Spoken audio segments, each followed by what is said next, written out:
Ready हैं आप लोग? तो डियर देखो, आज का जो क्लास है उसका पर्पस क्या है। सीजीएल का पेपर 2025 ऑलरेडी हो चुका है, ठीक है, बट स्टिल हम लोग इसको दोबारा फिर क्यों डिस्कस कर रहे हैं, ये सारा झाम वाम क्यों दोबारा हम कर रहे हैं ना, ऑलरेडी हो चुका है, छोड़ो कल की बात है, कल की बात पुरानी। बट कई बार हमको जो इतिहास है, जैसे मैं हमेशा से बोलता हूँ, हिस्ट्री हमको बहुत कुछ सिखाता है। तो ये जो हमारे प्रीवियस ईयर क्वेश्चंस हैं ये भी इसीलिए हैं ताकि आने के वाले वक्त के लिए ये आपको तैयार कर सकें, ठीक है। और एक डिस्क्लेमर भी मैं दूंगा, आपका जो सीजीएल 2025 हुआ था उसमें शुरुआत के जो बहुत क्वेश्चंस ऐसे आए हैं जो रैंडम टाइप के थे, जो आपका बिल्कुल मनोबल तोड़ देंगे, ठीक है। हाँ, शुरुआत के ऐसे बहुत सारे क्वेश्चंस आए हैं जो बिल्कुल आपका मोराल डाउन कर देंगे। तो कई बार एग्जामिनर शुरू के क्वेश्चंस रैंडम या टफ रखता है ताकि आप एंड तक जो बढ़िया क्वेश्चन है उन तक पहुंच ही ना पाओ, ठीक है। तो वहां तक पहुंचते पहुंचते आपका मोराल ही खत्म हो गया, तो लास्ट के क्वेश्चन आप छोड़ जाओ और जीरो करके आओ जीके में। लेकिन हमको ऐसा नहीं करना है। हमको सर आज बात करनी है कि सर जीके क्या प्रॉब्लम क्रिएट करता है, जीके से क्या क्या सिचुएशंस बदल सकती हैं आपके एग्जामिनेशन में, राइट। चलिए सब लोग आ गए हैं, यस और नो? आ गए हैं सर सब लोग? हाँ चलिए, give me a thumbs up अगर रेडी हैं तो स्टार्ट करने के लिए। Give me a thumbs up, हम लोग स्टार्ट कर रहे हैं सर क्लास। चलिए चलिए चलिए, ठीक है sir, all right.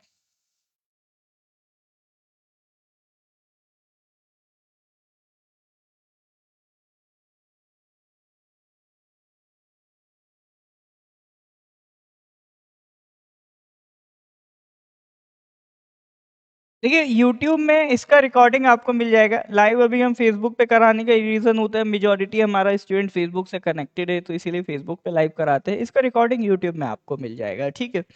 All right sir, चलिए। तो देखो, स्टार्ट करने से पहले एक चीज़ मैं आपको बताना चाहूँगा कि नॉर्थ ईस्ट पीएससी ने एक वन स्टॉप सॉल्यूशन निकाला है। जैसे हमारा जितना भी ओपन टू ऑल मटेरियल है, जैसे हमने मान लीजिए पहले टेलीग्राम बनाया, बट टेलीग्राम पे भी क्या है, कई सारे स्टूडेंट्स टेलीग्राम ज्वाइन नहीं किए हैं। तो व्हाट्सएप पे ही एक कम्युनिटी होती है, it is like a WhatsApp group. तो उसका हमने एक आपका अलग कम्युनिटी बनाई है जिसका नाम है north east PSC digital library. तो ये कम्युनिटी इसलिए बनाई है कि नॉर्थ ईस्ट पीएससी के जितने भी एस्पिरेंट्स हैं ये हमसे लॉन्ग टाइम कनेक्ट हो सके, ताकि जब भी कोई एग्जाम आए या रेगुलरली जो भी हमारा ओपन टू ऑल मटेरियल्स है, क्योंकि पहले प्रॉब्लम होती थी मल्टीपल व्हाट्सएप ग्रुप्स हैं, सब में लिंक शेयर करना, तो वो टिपिकली पॉसिबल नहीं हो पाता था और व्हाट्सएप ग्रुप्स में लिमिट होती थी। तो ये कम्युनिटी में हम इंश्योर करेंगे कि एक कम्युनिटी है तो बार बार आपको लिंक शेयर करने में टाइम वेस्ट नहीं होगा। तो एक कम्युनिटी है, हमारे पर्सन को बस इसी में आपका लिंक शेयर करनी है, आप क्लास स्टार्ट कर देंगे। तो जो भी आपकी नोटिफिकेशन है क्लास की रिगार्डिंग, जो भी आपका फ्री क्लासेस हैं, जो भी आपका पीडीएफ नोट्स हैं, everything, each and everything, PDF notes हो, आपका जितना भी फ्री क्लासेस हो जो नॉर्थ ईस्ट पीएससी कराता है, क्योंकि नॉर्थ ईस्ट पीएससी ने ओपन टू ऑल में भी इतना चीज़ें आपको करा दिया है कि आप बहुत अच्छे से अपने एग्जाम को इम्प्रूव कर सकते हो। तो ये सारी चीज़ें आप, ये क्यूआर कोड दिया गया है, इसको स्कैन करके हमारा कम्युनिटी ज्वाइन कर सकते हैं, ठीक है। चलिए सर, ऑल राइट, चलिए। हमारा मेजॉरिटी अभी फेसबुक में है, ठीक है, फेसबुक पे ज़्यादा फॉलोअर है, आपका यूट्यूब से ज़्यादा फॉलोअर फेसबुक में, ठीक है। चलिए नेक्स्ट स्टार्ट करते हैं सर। पहला question, which of the following proposal that led to the establishment of the international atomic energy agency, ठीक है। क्वेश्चन समझते जाना, क्वेश्चन किस टॉपिक से रिलेटेड है, इंटरनेशनल ऑर्गेनाइजेशन से रिलेटेड है। एक ऑर्गेनाइजेशन है इंटरनेशनल एटॉमिक एनर्जी एजेंसी। तो ये पूछ रहा है कि इंटरनेशनल एटॉमिक एनर्जी एजेंसी किस प्रपोजल से बनी थी, या किस प्रपोजल के थ्रू आपका रास्ता खुला है इंटरनेशनल एटॉमिक एनर्जी एजेंसी का, बताइए सर। तो मेरे को सर आंसर्स चाहिए, ये कोई ऐसे नहीं है नए क्वेश्चंस हैं। तो जो भी सीजीएल, सीएचएसएल, एपीएसएसबी का कोई भी एग्जाम की तैयारी करता है, हम उसको बोलते हैं पहले पीवाईक्यू के दर्शन करके ही आगे बढ़ो, ठीक है। दो चीजें होती हैं सर, जीके में स्पेशली मैं बात करूंगा। दो चीजें हमेशा याद रखना, जो सिर्फ जीके नहीं, सिर्फ मैथ्स नहीं, आप कोई भी कॉम्पिटिटिव एग्जाम दोगे उसमें आपको हमेशा काम रखेंगी। वो दो चीजें हैं, आपको सिलेबस और आपका प्रीवियस ईयर क्वेश्चंस। सिलेबस आपको इंश्योर करेगा कि भाई आपका लिमिट तय करेगा कि कितना आपको लिमिट में पढ़ना है, और पीवाईक्यू आपको बताएगा कि वो टॉपिक को कितना डेप्थ में जाके आपको हैंडल करना है। तो सिलेबस आपका पैरामीटर डिफाइन करता है और पीवाईक्यू आपका उस पैरामीटर में कितना डेप्थ आपको देना है वो डिफाइन करता है। तो आप कोई भी कॉम्पिटिटिव एग्जाम उठा लो, दो पॉइंट आपको हमेशा ध्यान रखने हैं। आई होप ये चीज आगे के लिए भी आप ध्यान रखेंगे। तो दैट इज वाई हम लोग आज एक एक करके प्रीवियस ईयर क्वेश्चंस डिस्कस करेंगे, और सिर्फ डिस्कस नहीं करेंगे, एनालाइज भी करेंगे, इससे आसपास की रिलेटेड चीजें भी करेंगे, ताकि आप स्मूथली सारा पार्ट हैंडल कर सको। ठीक है, ज्यादा ही सीख के जाएंगे इससे आज। ठीक है, चलिए सर, तो क्वेश्चन था atomic international atomic energy agency के लिए कौन सा प्रपोजल आया था? तो प्रपोजल का नाम था एटम्स फॉर पीस प्रपोजल। अभी इंटरनेशनल एटॉमिक एनर्जी बेसिकली बना कैसे? देखो सर, इसमें हुआ क्या था, जब आपका 1945 में वर्ल्ड वॉर टू एंड हुआ, तो आपका यूएस आपका उस टाइम न्यूक्लियर पावर्ड कंट्री बन गया था। फिर धीरे धीरे न्यूक्लियर रेस स्टार्ट हो गई दुनिया भर में, यूएसए ने बनाया, यूएसएसआर ने बनाया, और भी कंट्रीज न्यूक्लियर पावर्ड होने लगी। तो आपका जो यूएसए के प्रेसिडेंट हैं डुइट डी आइजनहावर, ठीक है, तो उन्होंने 1953 में उनकी फेमस स्पीच है, उनकी फेमस स्पीच का नाम क्या है? Atoms for piece. उसमें उन्होंने कहा था कि भाई देखो, ऐसा है कि जो एटॉमिक एनर्जी है उसका utilisation welfare of the society के लिए हो, ना कि डिस्ट्रक्शन ऑफ द सोसाइटी के लिए हो। ठीक है, तो it was created in response to deep fears and expectations generated by the discovery of the nuclear energy. तो न्यूक्लियर आर्म्स की रेस शुरू हो गई थी, तो आपका आइजनहावर कह रहे हैं इस आर्म की रेस को रोक लगाई जाए, और जो भी आपका ये हम लोग कर रहे हैं ये किस पर्पस के लिए किया जाए? न्यूक्लियर एनर्जी का यूज पीसफुल पर्पस के लिए किया जाना चाहिए।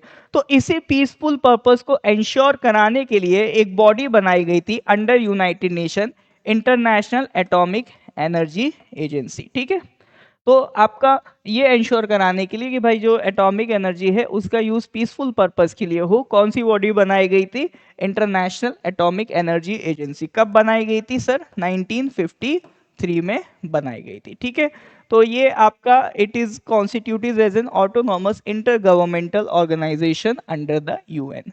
आई होप ये तक बात आपको समझ में आएगी।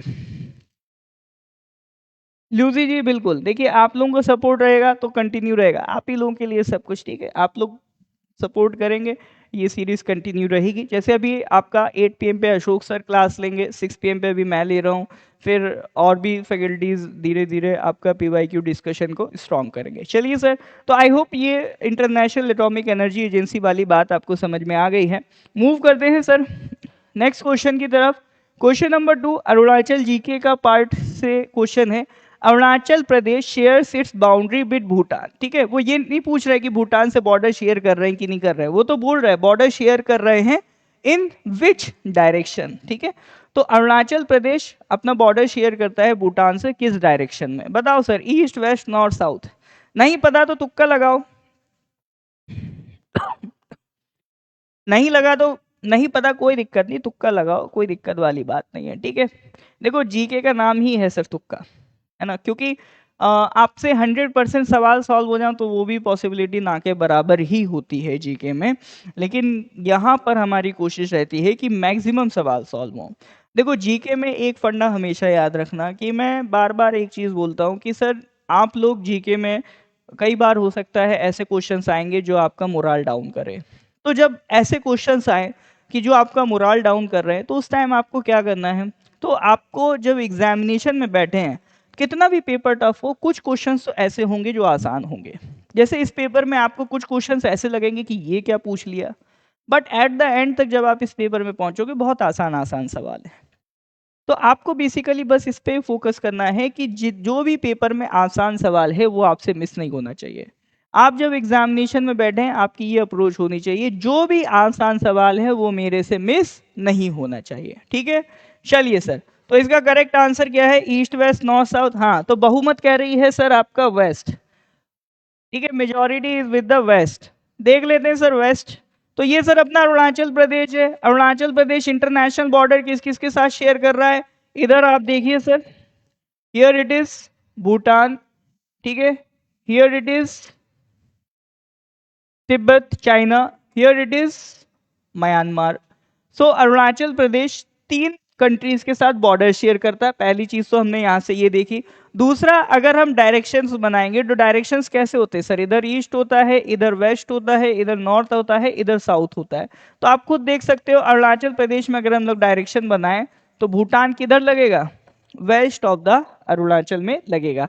तो ये बहुत टफ सवाल नहीं था, आसान सवाल था, इजीली हम लोग सॉल्व कर सकते थे। तो अरुणाचल जीके में आपसे ये क्वेश्चन पूछा गया। चलिए सर मूव करते हैं अगले क्वेश्चन की तरफ। अगला क्वेश्चन क्या है? In which year was the Pakke tiger reserve initially declared a game sanctuary? ये थोड़ा सा टफ क्वेश्चन है क्योंकि इसमें आपको ज्यादा डिटेल पता होनी पड़ेगी। बेसिक तो देखो हम लोग जानते हैं कि सर पाके टाइगर रिजर्व कहां पर है, पाके केसांग में है, तो उससे सवाल नहीं आ रहा है, वो उसके बियॉन्ड जाके सवाल पूछ रहा है कि पाके टाइगर रिजर्व पहले क्या था? एक गेम सेंचुरी था, तो वो किस साल में था? ये आपसे सीधा सीधा क्वेश्चन है। एनीवन, कोई भी तुक्का लगा सकता है या सही जवाब दे सकता है तो बताइए सर। हाँ जी सर, क्या होगा सही जवाब?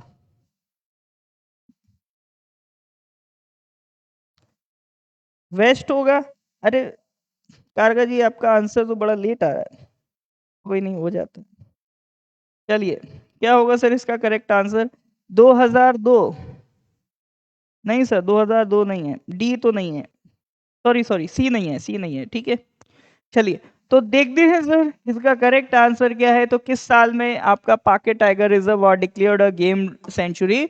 तो इट इज 1977, ठीक है। तो ये मैंने जो स्क्रीनशॉट लिया है पाके टाइगर रिजर्व की वेबसाइट से ही लिया है, www.paketigerreserve.com, ताकि कल को ये ना कहे गलत पढ़ा दिया, ठीक है। अपने सोर्सेस मजबूत है, ठीक है, उसकी टेंशन मत लो। तो पाके टाइगर रिजर्व सर देखो, सबसे पहली चीज तो अगर नहीं पता थी तो ध्यान रखना, पाके टाइगर रिजर्व कौन सी डिस्ट्रिक्ट में लगता है सर? तो Pakke tiger reserve lies in the Pakke Kessang district, ठीक है। तो ये तो बेसिक फैक्ट है, इसको तो बिल्कुल मत भूलना। दूसरी बात अगर हम बात करते हैं तो पहले ये पाखुई रिजर्व फॉरेस्ट का पार्ट था, फिर उसके बाद 2000, फिर हाँ, फिर इसके बाद 1 जुलाई 1966 को, हाँ, तब ये पाखुई टाइगर रिजर्व फॉरेस्ट का पार्ट था। फिर ये 28 मार्च 1977, ठीक है। तो ये पाके टाइगर रिजर्व की वेबसाइट से लिया हुआ सवाल है। 28 मार्च 1977 it was declared a game reserve. देखिए, ये जो आपका सीजीएल 2025 था, इसका अगर आप एनालिसिस देखोगे तो आप का पेपर इस तरह से बनाया गया है ये वाला कि आप कितना ही मैगजीन रट लो, कितना ही स्टैटिक रट लो, ये पेपर नहीं कर पाओगे। इन्होंने कुछ रैंडम चीजें कह लो या बहुत इस टाइप से पेपर पूछा है कि डायनेमिक चीजें ज्यादा पूछी हैं। डायनेमिक इन द सेंस, मैं ऐसा भी नहीं कह रहा हूं कि डायरेक्ट करंट अफेयर से पूछा है, क्योंकि ये चीज तो आप करंट अफेयर्स में भी नहीं पढ़ोगे। ये इन्होंने इस तरह से पूछा है कि आप चीजों को कितना एक्सप्लोर कर रहे हैं, ठीक है, आसपास की कितनी चीजों को कितना फील कर रहे हैं, कितना महसूस कर रहे हैं, कितना ऑब्जर्व कर रहे हैं। तो एक जनरल लेवल का पेपर ये आपका सीजीएल का बनाया गया था, ठीक है। चलिए सर आगे बढ़े। डियर, इसमें जितना भी बैकग्राउंड स्टैटिक इंपॉर्टेंट होगा एग्जामिनेशन के पॉइंट ऑफ व्यू के लिए, वो मैं आपका कवर करता चलता हूँ, ठीक है, आप उसकी टेंशन मत लीजिए, ठीक है। पूरा अरुणाचल का क्या? ऑल राइट, चलिए सर, तो ये हो गया sir question number, I think 3 था, हाँ। नेक्स्ट आते हैं क्वेश्चन नंबर 4 पे। देख लो सर क्वेश्चन नंबर 4 क्या है? Which company became 14th Maharatna company among central public sector enterprises in India in 2024? इसमें ज्यादातर आप क्वेश्चन देखोगे तो 2024 के करंट अफेयर्स के पूछे हैं, ठीक है। लेकिन करंट अफेयर्स में यही कहूंगा, आप 6 मंथ्स का करो, इससे ज्यादा करने की नीड नहीं है, क्योंकि हमेशा पैटर्न में थोड़ा बहुत वेरिएशन होता है। आपका थोड़ा बहुत क्वेश्चन एक्स्ट्रा आने के चक्कर में अपना बहुत ज्यादा करंट अफेयर्स का वेटेज मत बढ़ाइए, ठीक है। चलिए, तो क्वेश्चन क्या था? Which company became the 14 Maharatna company among central public enterprises in India in 2024? देखो आपका सेंट्रल पब्लिक सेक्टर एंटरप्राइजेस क्या होता है, सरकारी कंपनी, सेंट्रल गवर्नमेंट की जो कंपनीज होती हैं वो कहलाती हैं, जिनको पीएसयू भी कहते हैं, सेंट्रल पब्लिक सेक्टर एंटरप्राइजेस। तो इसमें 14 महारत्ना कौन सी बनी थी, तो पहले आंसर देख लेते हैं। Correct answer is Hindustan aeronautics limited. ठीक है, तो आपका इसमें 14th महारत्ना कंपनी कौन बनी है, हिंदुस्तान एरोनॉटिक्स लिमिटेड। देखो इसमें ये महारत्ना होता क्या है, आपका जितनी भी ये सेंट्रल पब्लिक सेक्टर एंटरप्राइजेज हैं, सरकार सेंट्रल गवर्नमेंट की कंपनीज हैं, इनको पीएसयूज भी कहते हैं, पब्लिक सेक्टर अंडरटेकिंग्स। ठीक है, तो इनको, इनमें जो प्रॉफिट मेकिंग कंपनीज होती हैं, जो सरकारी कंपनीज हैं सेंट्रल गवर्नमेंट की और जो प्रॉफिट मेकिंग है, उनको 3 कैटेगरीज में बांटा जाता है। जो सबसे टॉप कैटेगरी है that is Maharatna, second top category is Navratna, sorry, second top category is Navratna और third top category is mini Ratna. ठीक है, तो 3 कैटेगरीज होती है जो भी प्रॉफिट मेकिंग कंपनीज होगी आपका सीपीएसईज में। तो इसमें जो कम प्रॉफिट बनाती है मिनी रत्ना, जो थोड़ा ठीक बनाती है नवरत्ना, और जो बहुत बढ़िया बनाती हैं दैट इज महारत्ना। तो जो बहुत हाई मेकिंग प्रॉफिट कंपनीज हो जाती हैं उनको किस कैटेगरी में डाल देते हैं, महारत्ना। ठीक है, तो इसकी कंडीशन ही क्या है कि कोई भी कंपनी महारत्ना बनने से पहले क्या होगी, नवरत्ना कंपनी होगी। ठीक है, स्टॉक मार्केट में लिस्टेड होना चाहिए, बहुत high yearly sales and profit उसका होना चाहिए। ठीक है, तो that is the question regarding 14th आपका महारत्ना कंपनी जो बनी है in central public sector enterprises. Alright sir, बात समझ में आ रही है।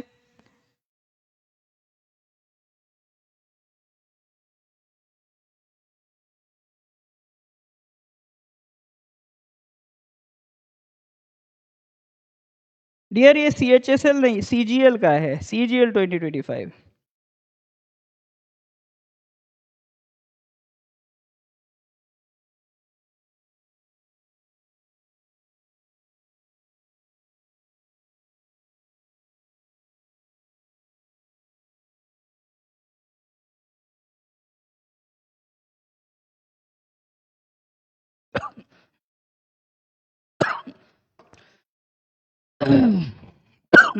नेक्स्ट आगे बढ़ते सर, क्वेश्चन नंबर 5।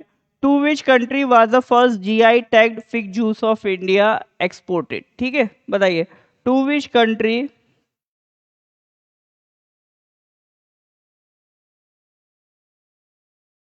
हाँ, सीएचएसएल का भी करेंगे। ठीक है, सीजीएल का कर लो अभी आप, पहले हम सीजीएल फिर उसके बाद सीएचएसएल के भी पेपर करेंगे। अब ये हम लोग एक एक सीक्वेंस में इसको कंटिन्यू करेंगे। ठीक है, हाँ, to which country was the first GI tagged fig juice of India exported. Fig juice क्या होता है, फिग कहते हैं जैसे हिंदी में कहते हैं अंजीर को। ठीक है, तो fig juice of India, fig juice को जीआई टैग एक फिग जूस है, तो किस कंट्री को ये एक्सपोर्ट किया गया, जर्मनी, पोलैंड, फ्रांस, स्पेन। ठीक है, बताइए सर। हाँ, तो इसका अगर हम करेक्ट आंसर की बात करें, अब वैसे इस क्वेश्चन का पर्पस ही रह गया ये, क्योंकि करंट अफेयर्स का क्वेश्चन है, तो करंट अफेयर्स के क्वेश्चन तो एक टाइम के बाद आउटडेटेड हो जाते हैं, वो उतना काम नहीं रहते हैं। ठीक है, तो किसको एक्सपोर्ट किया गया था, इट वाज पोलैंड। ठीक है, और सारे स्टेट्स के जीआई टैग्स भी याद रखने का नीड नहीं है, सिर्फ अरुणाचल के हमको जीआई टैग्स याद रखते हैं। पर बात कर लेते हैं कि सर जीआई टैग बेसिकली होता क्या है। ज्योग्राफिकल इंडिकेशन, जीआई टैग एक तरीके का कॉपीराइट मार्क जैसा होता है। जैसे मान लीजिए आपने कोई गाना बनाया, तो आप क्या करेंगे, उसका कॉपीराइट करा लेंगे। आपने कोई नई टेक्नोलॉजी डिस्कवर की, आप क्या कराएंगे, उसे पेटेंट करा लेंगे। इसी तरह से जीआई टैग होता है। मान लीजिए कोई एक ऐसा प्रोडक्ट है जो सिर्फ आपके टेरिटरी में, आपके रीजन में प्रोड्यूस होता है। ठीक है, मान लीजिए कोई ऐसा आर्ट है, ऐसी कोई क्राफ्टिंग है जो सिर्फ आप ही के रीजन में होती है, वहां से ही वो निकली हुई है, तो ओरिजिनली वो क्राफ्ट आपके रीजन से बिलोंग करती है। तो कोई इस तरह का प्रोडक्ट है, कोई इस तरह की आर्ट है जो सिर्फ एक लोकल रीजन से बिलोंग करती है, वहीं से ओरिजिनली निकली है, तो उस प्रोडक्ट को वहां का क्या मिल जाता है, जीआई टैग। तो जीआई टैग मिलने का मतलब है अब वही रीजन उस प्रोडक्ट को बना सकता है। ठीक है, मान लो आपका वाकरा ऑरेंज है, ठीक है, फॉर एग्जाम्पल, तो वो एक फिक्स जगह से निकल रहा है। कल मान लो कोई दूसरा रीजन उसको ग्रो करने की कोशिश करे सेम टेक्निक यूज करके, तो वो ऐसा नहीं कर सकता। ठीक है, तो इन्हीं सारी प्रोटेक्शंस के लिए क्या बनाया गया है, ज्योग्राफिकल इंडिकेशन। तो जीआई टैग क्या है, उस लोकल रीजन में उस प्रोडक्ट को क्या दे देता है, एक टैग दे देता है, and tag, that tag is known as GI tag. यानी अब वही रीजन उसको प्रोड्यूस कर सकता है। अब इसमें इंटरनेशनल एग्रीमेंट्स भी इंक्लूडेड हैं।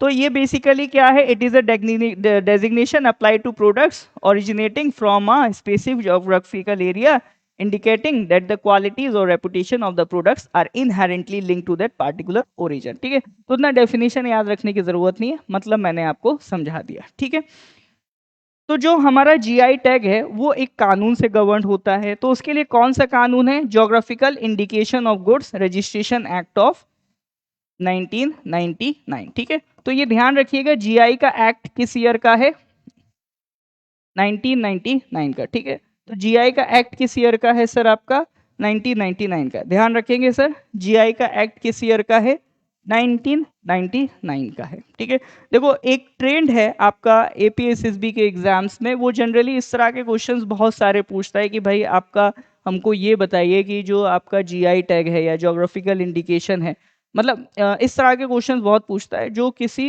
एक्ट से रिलेटेड है, कि आरटीआई एक्ट कब आया, है ना, आपका राइट टू एजुकेशन एक्ट कब आया, वाइल्ड लाइफ प्रोटेक्शन एक्ट कब आया। तो ये एक वैरायटी रहती है क्वेश्चंस की, तो उसमें हो सकता है कल आपसे जीआई एक्ट भी पूछ ले।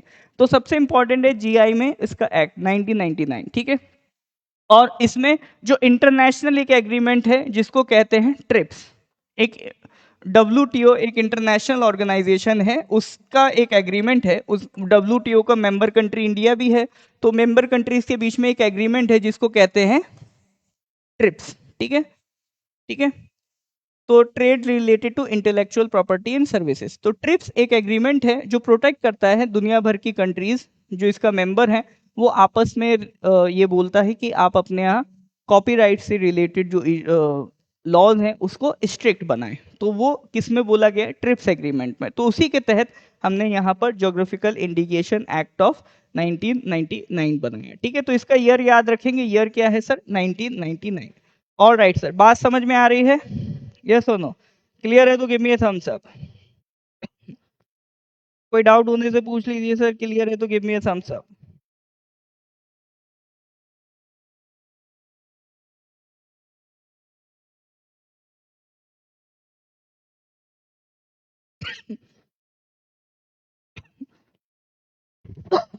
हाँ जी सर, कोई डाउट होने से पूछ लीजिए, क्लियर है तो give me a thumbs up.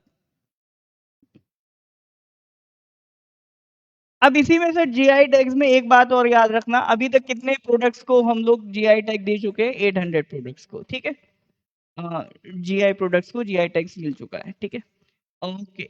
और सबसे इंपॉर्टेंट फर्स्ट जीआई प्रोडक्ट किसको मिला था, Darjeeling tea from West Bengal. ठीक है, तो फर्स्ट जीआई टैग किसको मिला था, तो ये आपसे हो सकता है कभी पूछ ले। तो फर्स्ट जीआई टैग किसको मिला था, दार्जिलिंग टी को मिला था। ठीक है सर, ऑल राइट। चलिए, और कोई डाउट रह गया, चलिए सर। ठीक है, तो ये कुछ फैक्ट्स हैं जो इससे रिलेटेड आपसे पूछ सकता है, ध्यान रखेंगे। चलिए नेक्स्ट क्वेश्चन पे आते हैं sir, question number 6। Question number 6 क्या कह रहा है, विच of the following is micro blogging platform and social networking site website founded by David carp.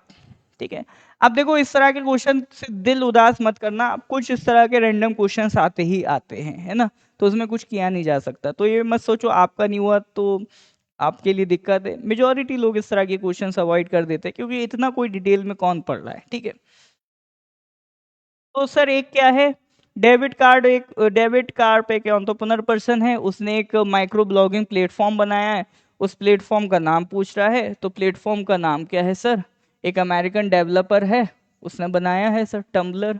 ठीक है, तो टम्बलर क्या है, एक माइक्रो ब्लॉगिंग ब्लॉगिंग वेबसाइट है। ठीक है, चलिए सर, तो इसमें इतना कुछ जानने की जरूरत नहीं, ये कुछ इस तरह के रैंडम क्वेश्चंस आते हैं, इसमें कुछ नहीं किया जा सकता। ठीक है, next question number 7, the air force administrative college is located in which of the following cities.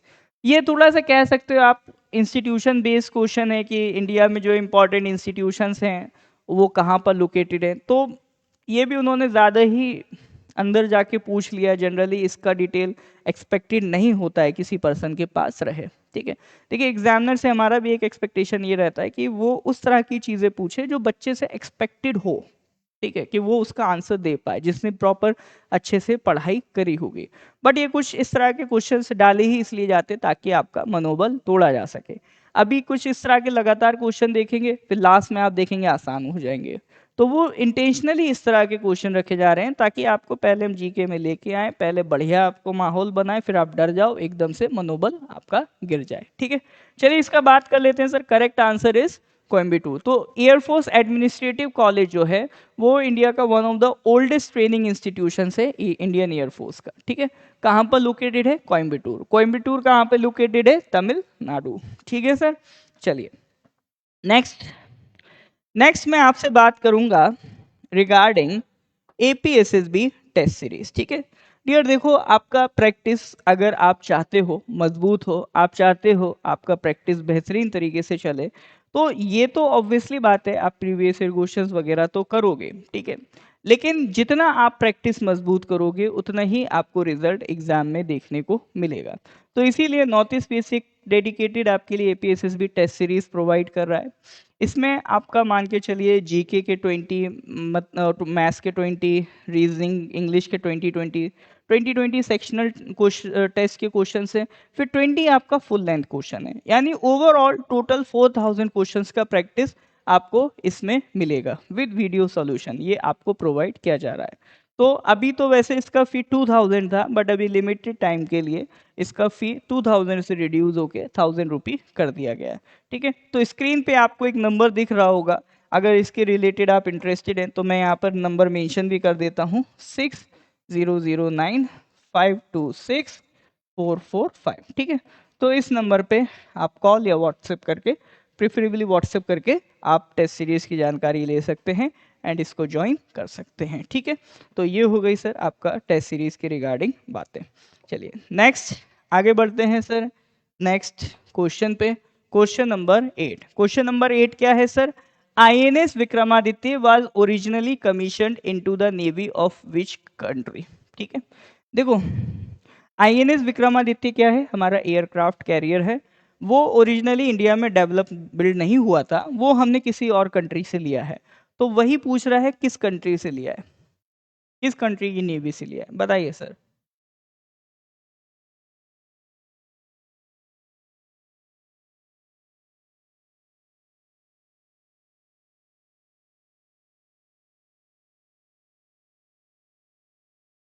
Theory PYQ solve करने से हो जाएगा क्या? जीके के एक्स्ट्रा क्वेश्चन लगाने का टाइम नहीं लग रहा है।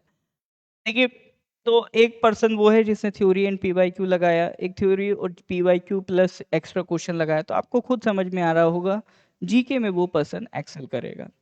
ये एग्जाम ही बैलेंस करने का है। 4 सब्जेक्ट्स हैं आपका, मैथ्स, रीजनिंग, जीके, इंग्लिश। इसको बैलेंस ही करना है आपको।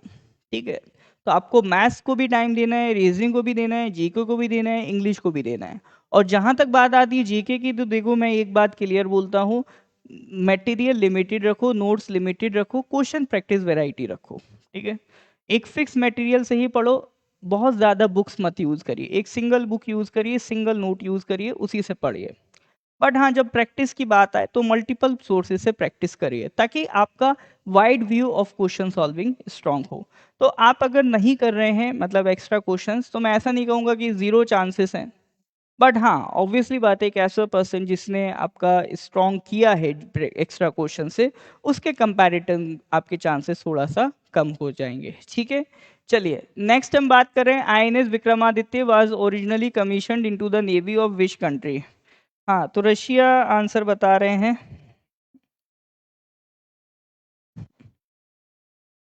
हाँ बिल्कुल सर, तो correct answer is Russia. Actually Russia नहीं, यहाँ पर वर्ड होना चाहिए सोवियत यूनियन। ठीक है, क्योंकि उस टाइम रशिया नहीं था, क्या था सर आपका?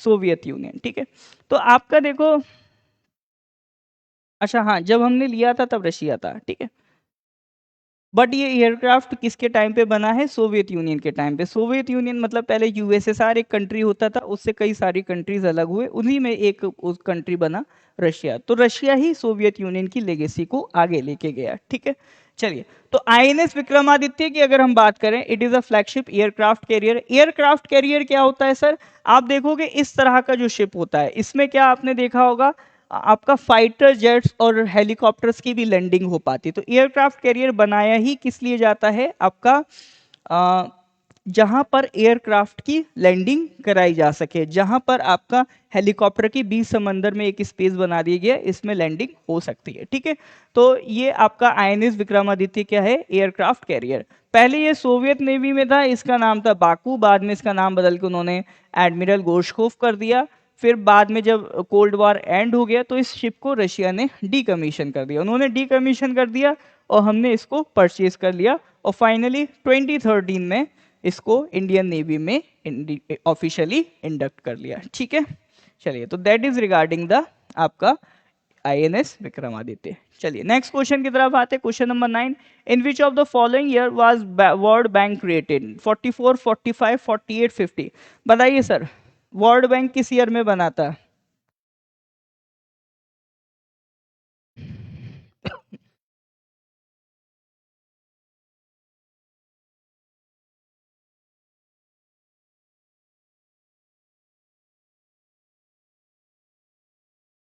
इन which of the following year was the world bank created? तो देखो, वर्ल्ड बैंक के रिलेटेड क्या क्या आंसर्स आप लोग बता रहे हो, आ नहीं रहे हैं सर अभी आंसर्स, जल्दी बताइए। वर्ल्ड बैंक के रिलेटेड क्या क्या आंसर्स आप लोग लगा रहे हैं? हाँ जी सर, क्या क्या आंसर्स लगा रहे हैं, जल्दी बताइए।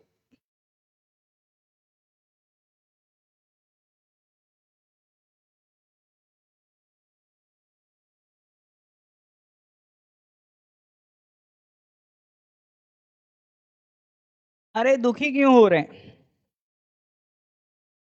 दुखी नहीं होना, आंसर बताना, नहीं आता तुक्का लगाओ सर, कोई दिक्कत नहीं है। ऐसा थोड़ी ना ऐसे दुखी हो रहे कि यही सवाल आ जाएगा अगले सीजीएल में। ठीक है, अब तो आ गया सर, है ना, जरूरी नहीं यही आ जाए। अब लेकिन हाँ, अब इससे रिलेटेड आगे की चीजें सीख लो, कि मान लो अब ये सवाल आ गया तो आप कर ही लोगे।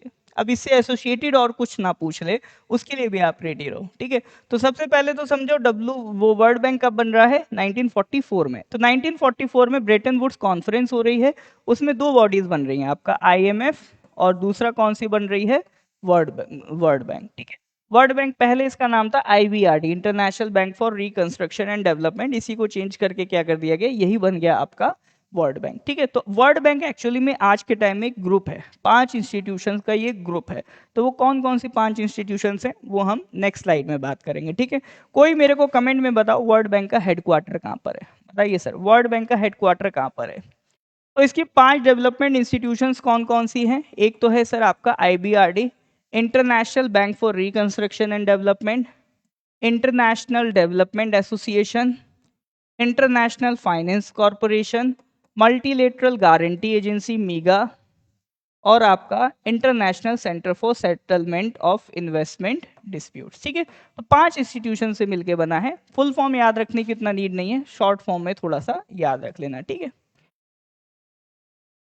तो टोटल 5 इंस्टीट्यूशंस का ही ये ग्रुप आपका वर्ल्ड बैंक कहलाता है। इसमें इंडिया, ये 4 का तो मेंबर है, इसका मेंबर हम नहीं है। ठीक है, आईसीएसआईडी के हम मेंबर नहीं है, बाकी सबके हम मेंबर हैं। ठीक है, चलिए सर, नेक्स्ट, वर्ल्ड बैंक कुछ रिपोर्ट्स रिलीज करता है, तो ये भी एक वैरायटी ऑफ क्वेश्चन रहता है कि कोई इंटरनेशनल रिपोर्ट आपको दे देगा, पूछ लेगा ये कौन सा ऑर्गेनाइजेशन इसे रिलीज करता है। तो वर्ल्ड बैंक जैसे पहले करता था ईज ऑफ डूइंग बिजनेस, अब तो बंद कर दी है, अब नहीं आ रही है।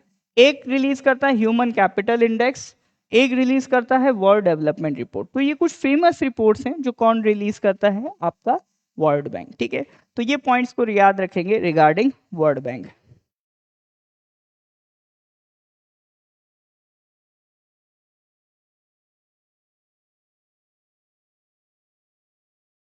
ठीक है सर, यहाँ तक कोई डाउट है बता दीजिए, क्लियर है तो give me a thumbs up, clear है give me a thumbs up. देखो, क्रिएट तो मतलब इसी कॉन्फ्रेंस से हो गया था 44, इसके बाद हाँ 46 तक जाते जाते ये आपका फंक्शनिंग इनका स्टार्ट हुआ था। ठीक है, चलिए सर, क्लियर है तो give me a thumbs up, all right.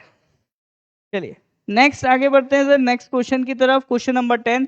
Next question किससे रिलेटेड है सर, डब्ल्यूटीओ से रिलेटेड है। डब्ल्यूटीओ बना था 1995 में। सवाल ये है कि इससे पहले एक और संस्था थी, जैसे कोई और ऑर्गेनाइजेशन था, उसी को रिप्लेस करके 1995 में क्या आया था, वर्ल्ड ट्रेड ऑर्गेनाइजेशन, ठीक है। तो 1995 में कोई और इंस्टीट्यूशन थी, उसको रिप्लेस करके क्या आया था, वर्ल्ड ट्रेड ऑर्गेनाइजेशन। तो सवाल है, बताओ कौन सा वो ऑर्गेनाइजेशन था जिसको रिप्लेस करके डब्ल्यूटीओ आया है 1995 में। तो नहीं, ये जो आपका सीजीएल रहा है, इसमें थोड़ा इंटरनेशनल ऑर्गेनाइजेशन रिलेटेड अच्छे क्वेश्चन पूछे गए हैं, ठीक है। तो आपका डब्ल्यूटीओ से रिलेटेड याद करो, अभी एक चीज तो हमने पढ़ी ही थी, ठीक है, वो डब्ल्यूटीओ का ट्रिप्स एग्रीमेंट जीआई टैग में, ठीक है। तो ये उसी डब्ल्यूटीओ की बात कर रहा है। तो बताओ सर क्या है आंसर। वैसे जनरली तो लोग जानते हैं, हाँ देखो सही आंसर आ रहा है।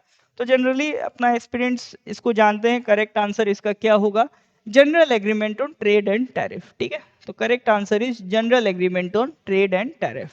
तो देखो सर, आपका पहले general agreement on trade and tariff ये एक ऑर्गेनाइजेशन था, फिर इसको रिप्लेस करके डब्ल्यूटीओ आया, क्योंकि ये उतना इफेक्टिवली फंक्शन नहीं कर पा रहा था और ये लिमिटेड था।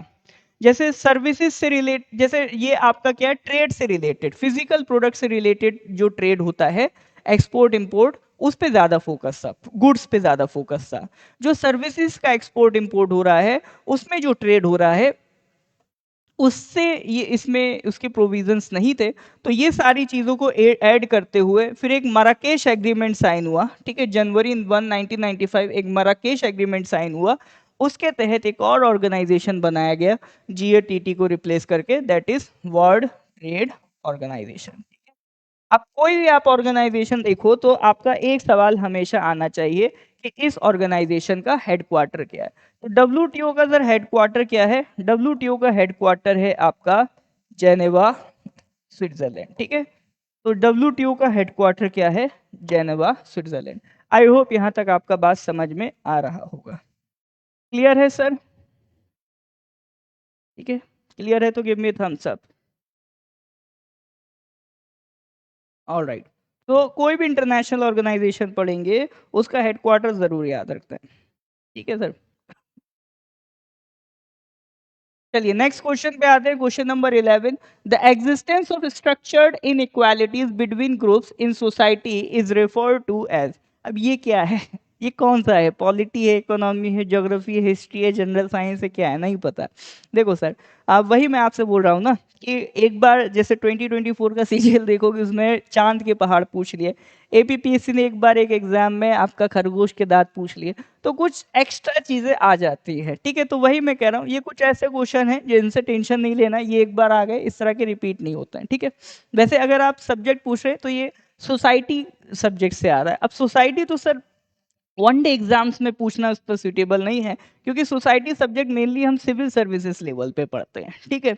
अब सवाल है, the existence of structured inequalities between groups in society. जैसे क्या होता है, अलग अलग ग्रुप्स होते हैं सोसाइटी में, ठीक है। जैसे मान लो एक रिच फैमिली का ग्रुप है, एक पुअर फैमिली का ग्रुप है। कई बार कास्ट के बेसिस पे भी सोसाइटी में डिफरेंसेस होते हैं कि ये कास्ट ए का ग्रुप है, ये कास्ट बी का ग्रुप है। तो ये जो डिफरेंसेस हैं, क्वेश्चन क्या है, the existence of structured inequalities between groups in society, इसको क्या कहते हैं, इसको कहते हैं सर सोशल स्ट्रैटिफिकेशन, ठीक है। That is called social stratification. तो ये सोसाइटी का कंसेप्ट है, सोशियोलॉजी एक सब्जेक्ट है, उसका कंसेप्ट है, ठीक है। ऑल दो इसकी नीड नहीं थी आपको यहाँ पर पूछने की, बट अब क्या कर सकते हैं, पूछ लिया तो पूछ लिया, ठीक है। तो दिल छोटा नहीं करना है कि ये सवाल आ गया, हम इस तरह से आने से नेक्स्ट कैसे करेगा। तो इस तरह के क्वेश्चंस आते ही हैं फिर छोड़ने के लिए, ठीक है। बाकी अगर आप थोड़ा सा अगर कॉमन सेंस लगा दोगे, तो ऐसा भी नहीं उसने बहुत डेप्थ जाके कंसेप्ट पूछा है, थोड़ा सा अगर आप कॉमन सेंस लगाओगे तो करेक्ट आंसर आप सोशल स्ट्रेटिफिकेशन ही दोगे। क्योंकि क्या बोल रहा है यहाँ पे, डिफरेंसेस की बात कर रहा है, ठीक है। आपका क्या है, स्ट्रक्चर्ड इनइक्वालिटी है, एक स्ट्रक्चर अलग है, एक स्ट्रक्चर अलग है। तो स्ट्रैटिफिकेशन का मतलब क्या होता है, लेयरिंग। स्ट्रैटिफिकेशन का मतलब होता है इस तरह से अलग अलग सोसाइटी के सेक्शंस का लेयरिंग, ठीक है। तो यही कहलाता है सोशल स्ट्रैटिफिकेशन, ठीक है। अब बहुत ज्यादा इसमें डिबेट करने का मतलब है नहीं, आ गया तो आ गया, जाने दो। एक क्वेश्चन और है इससे रिलेटेड, तो जो उस धक्के से बच गए उनके लिए ये क्वेश्चन उन्होंने डाल दिया। तो which of the following terms describes the application of one's own cultural values in evaluating the behaviour and beliefs of people from other cultures. क्या लगता है सर, इसका क्या आंसर होगा।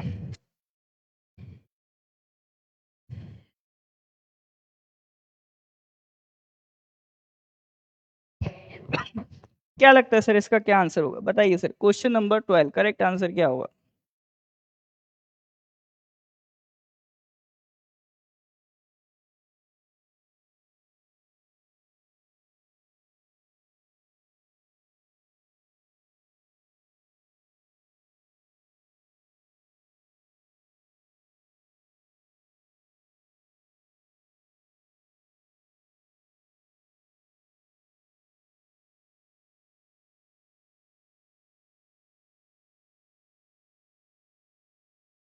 हाँ, एग्जाम में प्रेशर के कारण कॉमन सेंस भी गायब हो जाता है, बिल्कुल सही बात है। एग्जाम में प्रेशर के कारण कॉमन सेंस भी काम करना बंद कर देता है।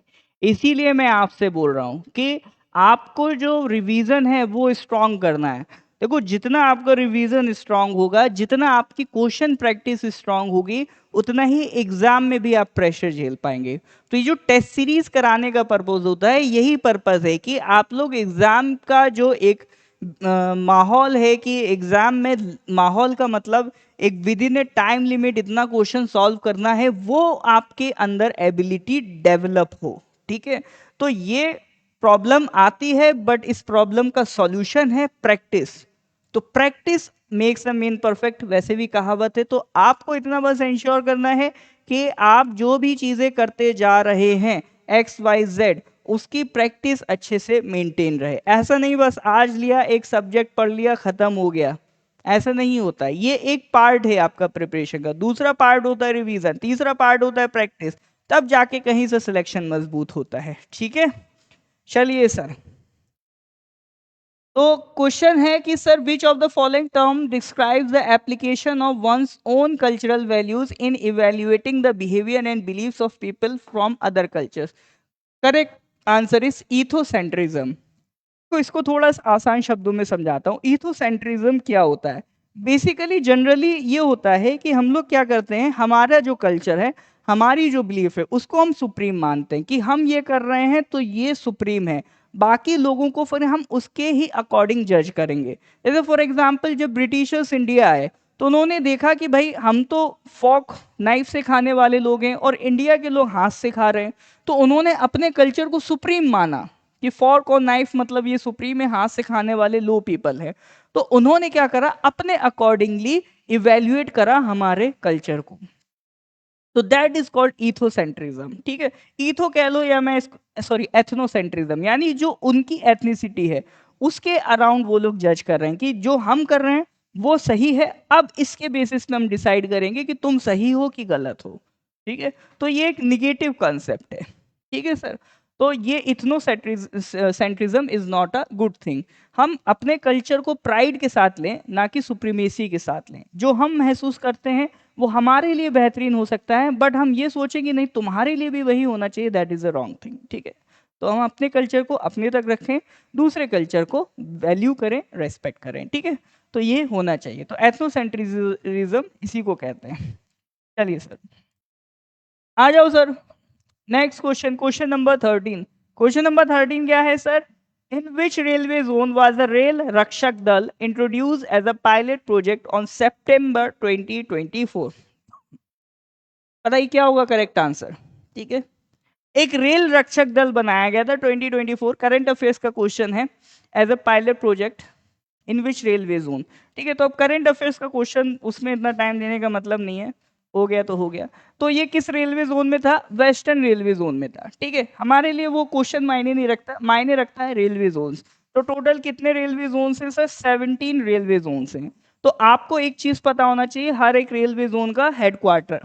जैसे यहां पर मैं आपसे पूछ रहा हूं सर, वेस्टर्न रेलवे जोन का हेडक्वार्टर बताओ, वेस्टर्न रेलवे जोन का हेडक्वार्टर बताओ। तो 17 रेलवे जोन है, आप बस इतना ध्यान रख लो, हर एक रेलवे जोन का हेडक्वार्टर पता होना चाहिए, दैट इज इट। ये क्वेश्चन मैं बस यही आपको सिखाना चाह रहा था। ठीक है, इस रेलवे जोन के हेडक्वार्टर ध्यान रख लेना। तो वेस्टर्न रेलवे जोन का हेडक्वार्टर है मुंबई। ठीक है, मुंबई का आपका रेलवे स्टेशन है चर्च गेट। तो चर्च गेट मुंबई इसका हेडक्वार्टर। ठीक है सर, चलिए सर, आई होप यहां तक बात समझ में आ रही होंगी। डियर, आपको कौन सा एक्सप्लेनेशन चाहिए आप बता दो डायरेक्ट। ठीक है, क्योंकि जो भी ऐसा है, देखो अगर मैं फिर एक एक क्वेश्चन, एक एक ऑप्शन सबको फिर और भी मैं डिटेल कर सकता हूँ, लेकिन हाँ फिर पेपर आपका सॉल्व नहीं हो पाएगा 1 घंटे के अंदर, तो बिल्कुल नहीं हो पाएगा, 4 घंटे भी शायद कम पड़े, ठीक है। तो हम लोग उसको उतना आपका जो भी उस पॉइंट से रिलेटेड, उस क्वेश्चन से रिलेटेड जो भी इंपॉर्टेंट आपका रेलिवेंस लग रहा है उसको मैं डिस्कस करता हुआ चल रहा हूँ, ठीक है ना, उसकी आप टेंशन मत लो।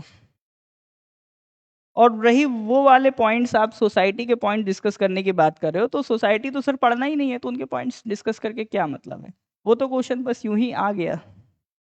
चलिए नेक्स्ट क्वेश्चन पे आ जाओ। What was the theme of the 8th India ideas conclave 2024? ये भी सर आपका करंट अफेयर्स बेस्ड क्वेश्चन है, तो करंट अफेयर्स बेस्ड क्वेश्चन का तो अब इतना मतलब नहीं रह गया। वैसे इसका आंसर क्या था? Building brand Bharat, imagining India's decade, ठीक है। अब यहाँ से थोड़ा सा समझ लेते हैं सर इंडिया आइडियाज कॉन्क्लेव क्या है, ठीक है।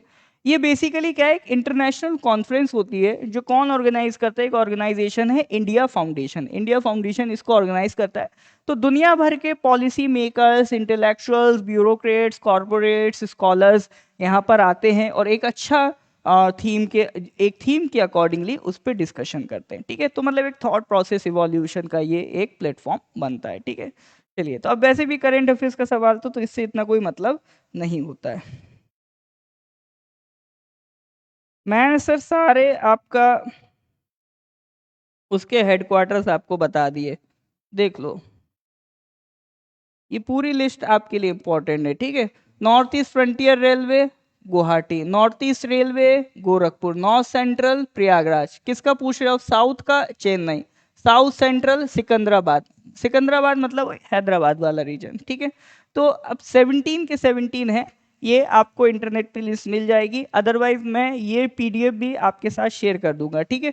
तो जो हमारी डिजिटल लाइब्रेरी है, तो उसमें हम पीडीएफ ये शेयर कर देंगे, तो इसमें आपको ये सारे के सारे रेलवे जोन्स हेडक्वार्टर्स मिल जाएंगे, ठीक है। और लाइब्रेरी ज्वाइन करने के लिए आपको डिस्क्रिप्शन में लिंक मिल रहा होगा, वहां से आप उसको ज्वाइन कर सकते हैं। नेक्स्ट क्वेश्चन नंबर 14, सॉरी 14 तो हो गया। Next question number 15, where was India's first overseas Jan Aushadhi Kendra inaugurated? बताइए sir, where was India's first Jan Aushadhi overseas जो केंद्र है वो इनॉग्रेट हुआ है, कहां पर हुआ है सर? टफ है, वही मैं आपको बताना चाह रहा हूँ, ये जो शुरू के बीच के 10 सवाल है ना, शुरू के 10 से 12 सवाल, ये थोड़ा सा इन्होंने टिपिकल बनाए हैं, ठीक है। शुरू के क्वेश्चन ठीक थे, लास्ट के क्वेश्चन बहुत आसान है, ये बीच में इन्होंने टफ इसीलिए कर दिया ताकि आप बीच में आके बिल्कुल मोराल डाउन कर दो। ये पेपर पूरा इसी हिसाब से बना है, आसान आसान इंटेंशनली बिल्कुल लास्ट में रखे हैं क्वेश्चन, ठीक है। तो आपको इसीलिए मैं बोल रहा हूँ, जब भी एग्जाम देने जाओ ना, इसी बात पे फोकस रखना, कुछ भी हो जाए, कितना भी टफ पेपर हो, आसान सवाल हमेशा कुछ ना कुछ होते हैं, तो आपको बस उन आसान क्वेश्चंस को पकड़ना है, ठीक है। टफ है तो वो सबके लिए है, लेकिन आसान सवाल तो कोई भी बच्चा नहीं छोड़ेगा, तो आपको भी नहीं छोड़ना है, ठीक है। चलिए सर, तो इंडिया का ओवरसीज, ये करंट अफेयर्स का ही क्वेश्चन था, कहां पर बना पहला ओवरसीज जन औषधि केंद्र? मॉरिशियस में, ठीक है। तो थोड़ा यहाँ से सर जन औषधि केंद्र की बात कर लेते हैं। भारत सरकार की एक सर स्कीम है, प्रधानमंत्री भारतीय जन औषधि परियोजना, ठीक है। प्रधानमंत्री भारतीय जन औषधि परियोजना, ठीक है। बीजेपी ये दूसरा है, ठीक है, भारतीय जन औषधि परियोजना। तो इसके तहत क्या है, सरकार की कोशिश है कि जन औषधि केंद्र बनाए जाएं, मतलब मेडिकल स्टोर्स बनाए जाएं, जहां पर जो सस्ती दवाएं हैं, जेनेरिक मेडिसिन हैं, वो अवेलेबल हो सकें, ठीक है। तो उसके लिए ये स्कीम आपका बनाई गई है, ठीक है। अब इसमें हो सकता है आपसे डिपार्टमेंट पूछ ले, अब आपको लगेगा औषधि मेडिसिन की बात हो रही है तो हेल्थ मिनिस्ट्री, नहीं सर, ये मेडिसिन हेल्थ मिनिस्ट्री में नहीं आती है, केमिकल मिनिस्ट्री में आती है, ठीक है। तो मेडिसिन का डिपार्टमेंट हेल्थ मिनिस्ट्री नहीं होता है, कौन सा होता है? Ministry of Chemicals and Fertilisers, ठीक है सर। तो Ministry of Chemicals and Fertilisers. I hope यहां तक बात समझ में आ रही हो।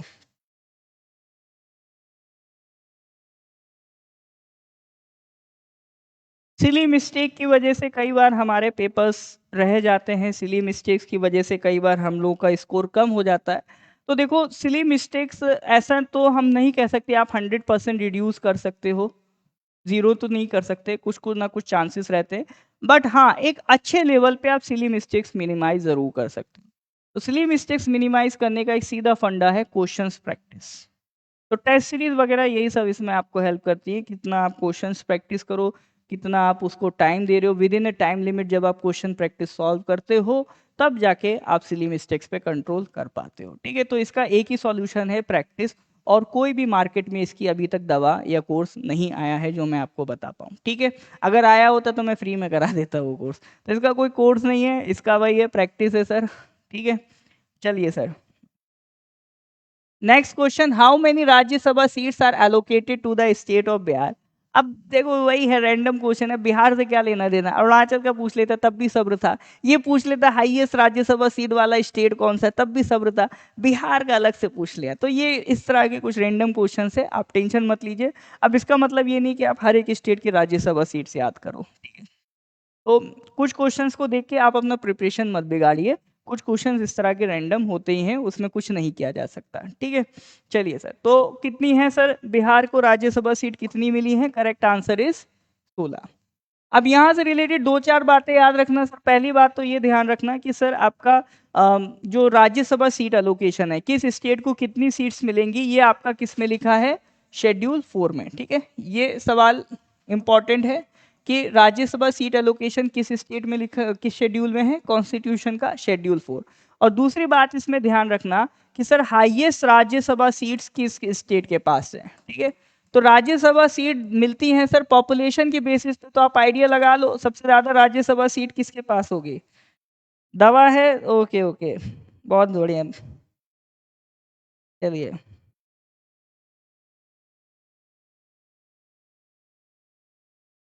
हाँ तो सर आपका हाईएस्ट राज्यसभा सीट्स यूपी के पास है। कितनी राज्यसभा सीट्स हैं यूपी के पास? टोटल आपका 31 राज्यसभा सीट्स है।